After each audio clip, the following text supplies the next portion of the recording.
The radio murmured about Lagos traffic as Amara rinsed the last plate in a small sink.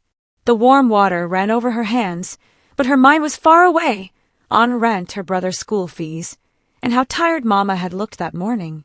The sound of the old ceiling fan hummed through the one-room apartment, mixing with Mama and Kem's gentle hymn. Life was simple, even if it was heavy. Amara had learned that when you have little, you handle it gently so it doesn't break. Her phone vibrated on the counter. Unknown number. Hello. Good evening. Am I speaking with Miss Amara Okafor? A calm male voice asked. Yes, this is Amara. This is from Cole Holdings. You applied for a live-in nanny position last month. You've been shortlisted. The role is to care for Chief Obinna Cole's twin daughters, Adiz and Kayamaka. Salary is fair, accommodation included. Can you resume tomorrow morning? Amara's heart stopped for a moment. Banana Island, the address said. A different world. Yes, sir. I'll be there. When the call ended, she stood motionless, soap bubbles clinging to her fingers. Mama looked up from her chair. What is it, my daughter? Mama, I got the job. Mama's lips broke into a slow, grateful smile. God has done it. Go and do your best. Those children need love, give it to them. Tears pressed behind Amara's eyes. She knelt, holding her mother's hand. I will, Mama. Hey, Bestie. You know how life in Africa can be, full of walla, love, and unexpected turns. Today's story is one of those that will make you laugh, think, and maybe even tear up a little. So grab your tea, get comfortable. Please leave us a comment in the comment section, as we would love to know where you are watching from, and let your bestie tell you a story. That night, Amara ironed her only good blouse, folded 3 dresses into her small travel bag, and tied her hair into a sleek bun. The fan rattled above her while she rehearsed her greeting in the mirror. Before bed, Mama came to the doorway. Remember, love melts stone faster than fire. Amara smiled faintly. I'll remember. She lay awake staring at the ceiling, whispering, Lord, carry me where I cannot carry myself. Outside, Cyrilier's night hummed with danfo horns and restless dreams. Amara didn't know that beyond the bridges and tall glass walls, a mansion waited, a place silent with grief, where 2 little girls had forgotten how to laugh. Tomorrow, she would walk into that silence, and everything would begin to change. The taxi hummed along the bridge, and the city stretched around Amara like a restless dream. Yellow buses raced past, horns blaring, hawkers waving snacks at the traffic lights. But her heart was far from the noise. It was counting every beat toward Banana Island. Mama, I wish you could see this, she whispered, clutching the small Bible in her lap. As the taxi turned through Victoria Island and climbed the quiet curve into Banana Island, the world changed. The roads were cleaner, the flowers neater, even the air seemed to cost money. Massive black gates lined the streets like silent guards. When the taxi stopped before one, Amara took a breath, so deep it almost hurt. The guardhouse looked like a miniature fortress. A uniformed man stepped out, frowning slightly. Yes. Who are you here to see? Good morning, sir, Amara said, voice steady. My name is Amara Okafor. I was asked to report for the nanny position. He studied her small bag, her plain shoes, her calm eyes. Then, after a pause, he pressed a button. The gates opened slowly, like the mouth of something powerful deciding whether or not to swallow her. The Cole mansion was the kind of house Amara had only seen in magazines. Wide marble stairs, tall glass windows reflecting sunlight like water. The air smelled of polish and quiet rules. She whispered a prayer under her breath. Lord, don't let me be small here. A woman in a gray uniform stood waiting on the steps, arms folded neatly behind her back. You must be the new nanny. I'm Madam Tina, the house manager. Yes, Ma, Amara replied softly. Nannies don't last here, Tina said flatly. The last 3 left before 1 month. Her eyes swept from Amara's bun to her shoes. Chief Cole is particular. His twins are a handful. They walked through a spotless hallway. The silence in the mansion had weight. On the walls, framed photos showed a family once bright with laughter.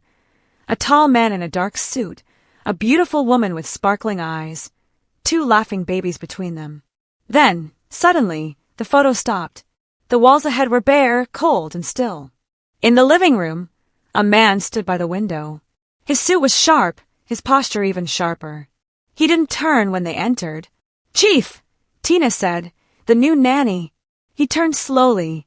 "Chief Obinakol." His eyes were dark and unreadable. "You're Amara Okafor?" "Yes, sir." "You've worked with children before?" "Yes, sir." "My daughters are difficult," he said, voice firm. "We've had challenges. I expect competence, not chaos." "I understand, sir." For a heartbeat, something flickered in his gaze, doubt, or maybe curiosity. Then it vanished. They're upstairs. Adiz and Kayamika. 2 years old. They've not spoken to anyone since their mother passed. His throat tightened, but he swallowed the tremor. Amara's voice softened. "I'm sorry for your loss, sir." He nodded once. "We'll see if you can last. Madam Tina will show you the nursery." Amara followed quietly, clutching her small bag. She didn't know that behind the next door waited the sound that had broken 3 nannies, and a test that would change her life forever. Amara stood before the nursery door, her hand trembling slightly on the knob. From behind it came the sharp, uneven sound of 2 small voices crying, wild, untamed, heartbroken. She whispered a prayer under her breath. "Lord, help me." When she pushed the door open, the cries hit her full. The room was a dream on the surface. White curtains billowing like clouds, toys neatly arranged on shelves, pink and cream walls glowing under soft light. But the air was heavy. 2 little girls stood in their cribs, faces red and wet with tears. Adiz, the bolder twin, glared at her with tiny fists gripping the rail. Kayamika clutched a blue cloth to her chest, sobbing in short, sharp breaths. "Hello, Ada." "Hello, Amaka," Amara said softly, forcing a smile. "I'm your new friend." Ada snatched a toy block and hurled it to the floor. The sharp crack echoed like a warning. Amara didn't flinch. She picked it up, brushed it clean, and placed it back in the crib. "You can throw it again if you like," she murmured gently. "I'll still be here." Tears poured faster. Amaka's small body shook with sobs. Amara knelt by the crib, her voice lowering to a hush. "It's okay, my darling. I'm not going anywhere." She tried everything. Bottles, toys, soft songs, but nothing worked. They refused milk, kicked off blankets, screamed until their voices broke. Sweat soaked through Amara's blouse, but she didn't stop. Finally, she remembered Mama's lullaby, the one for blackout nights when the air was hot and full of mosquitoes. It had no words, only warmth. She began to hum. At first, the twins screamed louder, angry that the world dared to offer comfort. But Amara didn't stop. She sat cross-legged on the floor, resting her head against the crib rail, and hummed the tune over and over until her own heartbeat followed the rhythm. The sound began to change. The shrill wails softened into hiccups. Ada's breathing steadied. Amaka's sobs melted into small, shaky gasps. Amara kept humming until her own eyes blurred with tears. She didn't know when the cries faded, only that suddenly the room was still. The clock blinked to 17 a.m. Both twins had fallen asleep. Ada curled around her toy, Amaka still clutching her blue cloth. Amara leaned back against the crib, exhausted but smiling. "If you wake again," she whispered, "wake me too. We'll cry together if we must." The next morning, sunlight trickled through the curtains like soft gold, bathing the nursery in warmth. For the first time since she entered the house, Amara woke to silence. Not the heavy silence of grief, but the gentle hush that follows peace. The twins stirred slowly, blinking against the light. Ada yawned first, her tiny hand reaching for the toy block she had thrown the night before. Amaka clutched her blue cloth and turned her face toward Amara, as if checking she was still there. "I'm still here," Amara said with a soft smile, brushing a stray curl from Amaka's forehead. Breakfast time came with its own storm. Ada refused to eat, pressing her lips tight and turning her head with all the royal stubbornness of a queen. Amaka agreed only if Amara sang between every spoonful. So spoon, song, smile. Half the pap landed on the floor, but some went into little mouths, and that was victory enough. By mid-morning, the twins had begun another battle, a tug-of-war over a pink blanket. The cries built again, echoing down the hallway. Amara moved quickly between them. "Aha! 2 queens fighting over 1 kingdom," she teased softly. She took the blanket, kissed one edge, and pressed it to Ada's cheek. "This one smells like a cuddle." Ada froze, suspicious. Then slowly, she tucked it under her chin. Amaka, holding her blue cloth close, sniffled once inside. Silence fell. "See," Amara whispered. "Peace is better than tears." She slumped against the crib, chest rising and falling like someone who had run a long race. Sweat glistened on her forehead, but her face glowed with quiet triumph. The door creaked open slightly. Madame Tina peeked in, expecting chaos, but stopped. She had seen the scene before, only with broken nannies crying into their aprons. But this time, the room was calm. Amara sat on the rug humming while Ada twirled a toy ribbon and Amaka leaned sleepily against the crib. Tina blinked, confused. "You got them to eat?" Amara smiled faintly. "A little. They taught me how to sing for my supper." For a second, Tina didn't know whether to frown or laugh. She left without a word, but her mind lingered on the sight. Maybe this girl would last longer than the rest. By noon, whispers began to ripple through the house. The cook nudged the cleaner. "That new girl still here?" "Still," the cleaner replied, shaking her head. "And the children didn't cry this morning?" Upstairs, Chief Cole paused at the nursery door, listening. No crying, no shouting, only the faint hum of Amara's lullaby.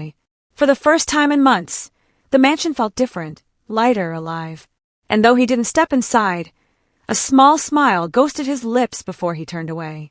He didn't yet know that this peace was only the beginning. Because the woman who had walked into his silence had come carrying something far stronger than experience. She had come carrying love. By the third day, the mansion was holding its breath. The twins were restless again. Ada kicked the rails of her crib. Amaka cried without reason, and the air in the nursery felt thick with exhaustion. Amara sat on the floor, wiping her face with the corner of her apron. "Children are not flowers for display," she whispered. "They need air. They need laughter." Her eyes drifted toward the open patio. Sunlight shimmered on the tiled floor, and a breeze carried the faint scent of hibiscus. A thought bloomed in her mind, wild but kind. "Come, my queens," she said softly, lifting them both from their cribs. Their little feet dangled uncertainly as she carried them out. In the corner of the garden, she found a large plastic basin used for cleaning. She rolled it forward, fetched the garden hose, and filled the basin halfway with cool water. Madame Tina appeared at the doorway, eyes narrowing. "What are you doing?" "Letting them breathe," Amara said simply. Ada frowned, clutching Amara's uniform. Amaka buried her face against her shoulder. Gently, Amara crouched and dipped her fingers in the water. She splashed lightly. "See, it's just water." The twins blinked, hesitant, curious. Then Amara sprinkled a few drops on their hands. Ada gasped, wide-eyed. Amaka's mouth formed a small O of wonder. "Play," Amara said softly. She lifted the hose and turned it to a gentle rain. Droplets danced through sunlight like tiny diamonds. Ada squealed first, slapping the water with both hands. Amaka followed, laughter spilling out like a forgotten language rediscovered. Amara couldn't help it. She laughed too, the sound bright and full, wrapping around the twins like music. For the first time, their laughter rang through the mansion, echoing against glass and marble. It was pure, innocent, alive. Upstairs, Chief Obinna Cole stopped mid-call. His voice faded. He stepped onto the veranda and froze. There they were, his daughters, laughing. Real laughter. Not polite giggles or forced smiles. The kind that came from the belly and shook the air with joy. His throat tightened. The last time he'd heard that sound, Naomi had been alive, sitting right there on that same patio playing with them. He didn't move. He couldn't. Amara looked up, and their eyes met. She didn't speak. She only smiled, a small, knowing smile, as though both of them understood the sacredness of that moment. Chief Cole lowered his phone, his expression breaking into something fragile and human. His lips trembled, and for the first time in a year, he smiled back. That evening, the house that once echoed with grief held the soft hum of laughter long after sunset. And in one hidden corner of his heart, Chief Obinna Cole began to wonder if love could really return through the hands of the young woman who had made his daughters remember joy. Long after the laughter had faded and the twins had fallen asleep, Chief Obinna Cole sat alone in his study. Contracts and reports were scattered across the desk, but his pen hadn't moved in hours. The CCTV screen glowed softly before him. Amara in the sunlight, water spraying like mist, Ada splashing, Amaka laughing. He replayed the footage over and over, unable to stop. There was no sound, yet he could hear it clearly in his mind. The twins' laughter, Amara's gentle voice, the rhythm of something pure. He had built his empire on control. Every number, every meeting, every investment calculated to the last kobo. But nothing in his life had ever prepared him for this. A stranger walking into his sorrow and turning it into music. He leaned back, closing his eyes, the memory of Naomi's laughter brushing faintly against his mind. "Naomi," he whispered, voice cracking. They laughed again today. The room answered only with silence. Across the hall, Amara sat on her narrow bed, Bible open on her lap. The day's exhaustion weighed on her shoulders, but her heart was full. She glanced at the photo of Mama and her brother tucked inside the cover, smiling faintly. "We're trying, Mama," she whispered. "They're starting to laugh again." Her phone buzzed. Unknown number. Her heart skipped. "Thank you for today. OC." She blinked at the message, reading it twice. It was simple, almost awkward. Still, it carried warmth. After a pause, she typed back, "We will keep trying. Amara." She set the phone aside, her chest tightening with a quiet sense of purpose. In his study, Chief Cole's phone vibrated. He looked down at the reply, and something in him loosened. He exhaled slowly, pressing a palm to his temple. The pain in his chest wasn't grief this time, it was relief. The kind that comes when light finds a crack in a closed room. He leaned back, watching the monitor once more. On the screen, Amara was seen carrying the sleeping twins to bed earlier that evening, her steps light, her expression tender. The footage froze on her face, calm and steady. Chief Cole whispered, "How did you do it?" The mansion, which had long forgotten laughter, now held something fragile but growing, peace. And as Amara drifted into sleep with the twins, breathing softly nearby, she whispered her own prayer. "Lord, let this peace last through the night." Neither of them knew it yet, but the message they sent that evening would be the first thread in a bond neither of them planned, and both of them needed. By Thursday noon, something changed. Ada sat unusually quiet, her eyes dull, her face pale. Amara touched her forehead warm, too warm. She turned to Amaka. The same heat burned through her small body. "Lord," Amara whispered, panic twisting her chest. She checked the thermometer, 39.5 degrees Celsius. The numbers made her heart race. She rushed to the intercom. "Madam Tina." Moments later, the house manager entered, frowning as if summoned for a false alarm. "What now?" "They're burning, Ma," Amara said, trying to sound calm. "They need to see a doctor, now." Tina's voice stayed clipped.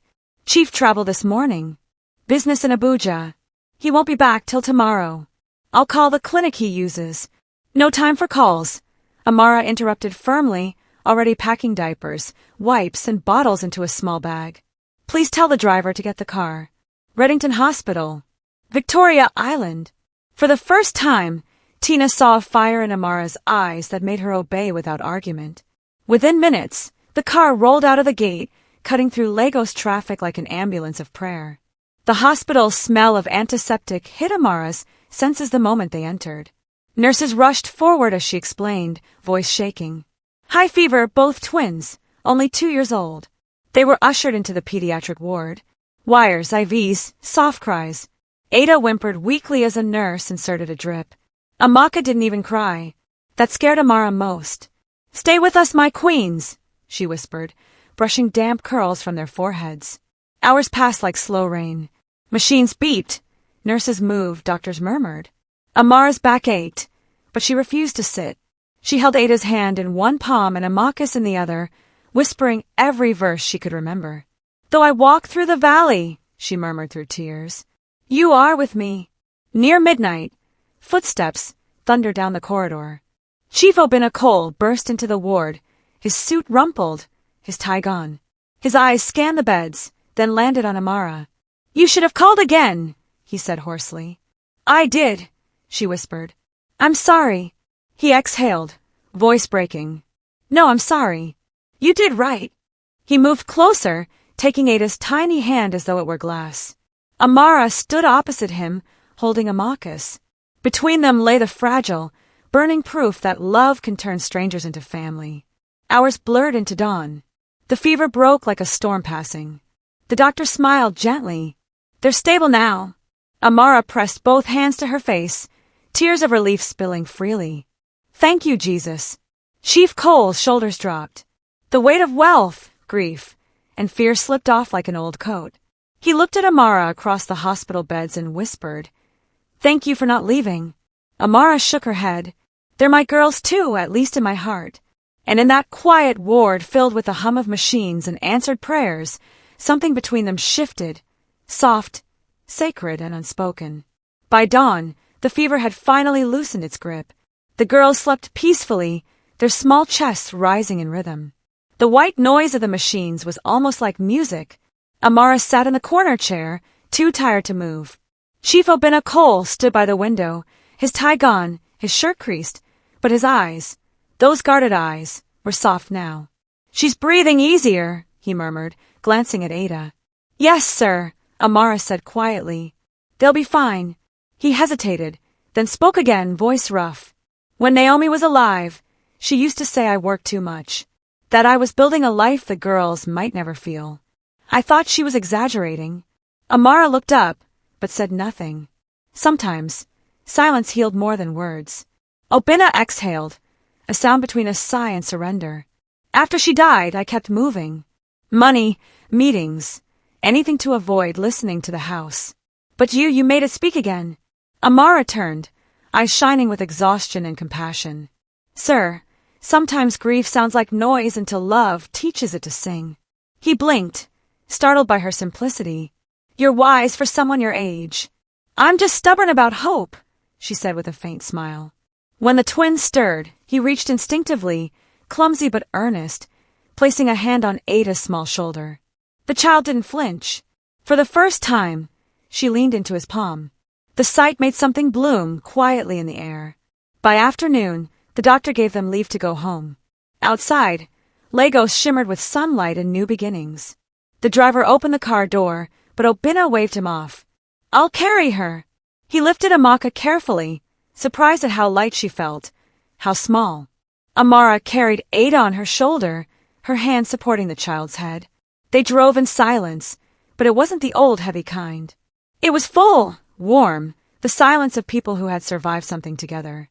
At the mansion, Amara laid the twins gently into their cribs, smoothing their blankets with trembling fingers.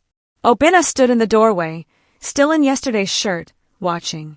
She used to do that, he said softly. Who? Naomi.